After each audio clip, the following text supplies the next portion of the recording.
Hey everyone, News Before Boobs here to give you a quick little impressions video of Resogun, the free game with PSN Plus that you get with the PS4. So, getting right into it, if you are a PS Plus member, you will get Resogun day one. I do recommend being a PSN Plus member, not only for the online, but just in general. If you have a PS3, Vita, um, PS4, the free games will be worth it. And hopefully it will make the PlayStation Network servers more comparable to the Microsoft. I still see Microsoft obviously having an edge in online servers, but I think this will give it a boost, and I do find PlayStation Plus a much better service than Xbox Live.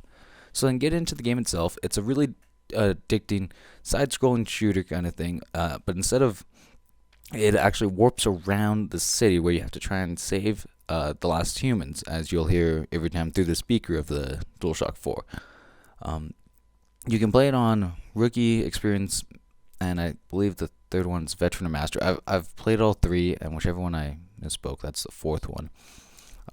It definitely ramps up. Rookie, it's basically just to get a feel for the game. You have a lot of weapons off the start, so it's basically just getting a feel for it. Experienced is the one that I mainly played on at the start, as I didn't feel like getting my ass kicked because on Master, it does take a bit of getting used to.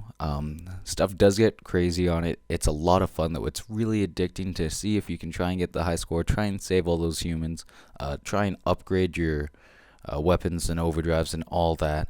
And, it's a beautiful game. Like the explosions on the screen with all the voxels that they really just burst out, and it's a beautiful game. It's a lot of fun. Like I said, it's so addicting because you always want to set the high score. It's just like it has that arcadey game feel where you're like, I can do better than that. Like, I lost that one human there that I could have saved, which it does take getting used to. Just as a tip to the game, whenever they say collectors inbound, those are the ones you're going to have to kill to unlock the box for the humans. I didn't know that right away. I had no clue what I was doing, but that's just a helpful tip. For the controls themselves, it's really simple. Left analog sticks move, right analog sticks shoot. You can only shoot horizontally, so there's no diagonal. You're gonna have to move your ship up and down to adjust your aim. And you do get 3 ships. They each have different agility, boost, and overdrive stats to get used to. And there you can throw the human if you're far away, so you can throw them into the vortex that you have to try and save all 10 humans into. There's the boost, which will give you immunity that you can use in sticky situations, which will charge over time. And at the end of your boost, it has like a bit of an explosion to clear the area for you. Then also you have a bomb, which are actually pretty rare to get as you go up in difficulty, so make sure to save those for absolute emergencies. But they do clear the whole screen at the moment. It sends this big, beautiful bomb that goes around, destroying everything, making everything just pop, and it looks great. And then you have overdrive, which is what you're going to use to get a good score. If you have like a lot of enemies behind you or in front of you, use overdrive, you get immunity, and you just blow them up, get a big score bonus from that. And then getting into the stages themselves, there are 5 of them. The backgrounds change slightly in between. It does look good in the background, but that's really not what you're going to be focusing on with all these. As you go further and further into the levels, things get more crazy. You're going to have to really be good on the thumbsticks to try and survive, especially on the higher difficulties, and trying to have that flawless run, which is a lot tougher to get than you would have thought. And then, initially, most stages there's, I think, 3 phases where it usually goes after every 3 humans. There's a phase complete where it basically just slows down a bit for a second and then gets up into the craziness that you're basically addicted to at this point. And then after that, you get a boss battle, which there's 5 unique bosses at the end of each one. As you go up in difficulty, they get different movesets. So it's not just the same thing if you wanna. It has replayability as you go higher up in the difficulty levels. And some of them are tougher, but for the most part, you just need to stay away, keep your distance.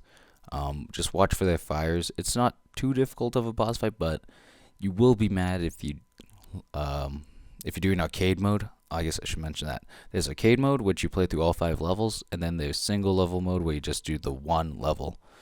But in arcade mode, you multiply your transfers, but if you die on the boss, you you'll basically lose that for the next one. So let's say you finish the stage going to the boss with a 6 multiplier, but you die, you start the next stage at a 1 multiplier. As if you had not died on the boss, you would have kept your 6 multiplier and you'd have it going for the next one. And also with the multiplier, if you don't hit anything or save a human or do anything within a small amount of time, you're going to lose your multiplier. So it's really pushing you to be in the middle of the action at all times. And it really just forces you to be in the middle of all the chaos, which I really like, because there's been some times where I've been trying to keep like your fairly high multiplier, and then you try and boost your way right into the middle of everything, and then you get stuck in like this huge thing, and you're like, oh crap, what the hell am I gonna do? And it's just a lot of fun. And like I said, this is just an initial impressions video.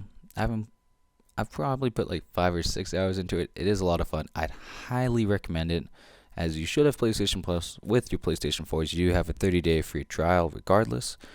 I highly recommend it if you haven't already tried it out. I think it's one of the best games on PS4, even though it's a downloadable title, which is great to have that kind of variety.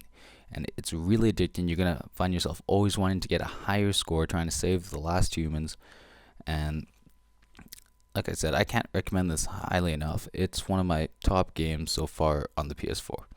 But that's it for now. I'll have other impressions video, UI, and all that good stuff, and a final review for this probably later in the week, maybe weekend, depending. So that's it for now. I'd like to thank you guys for watching, and have a good day.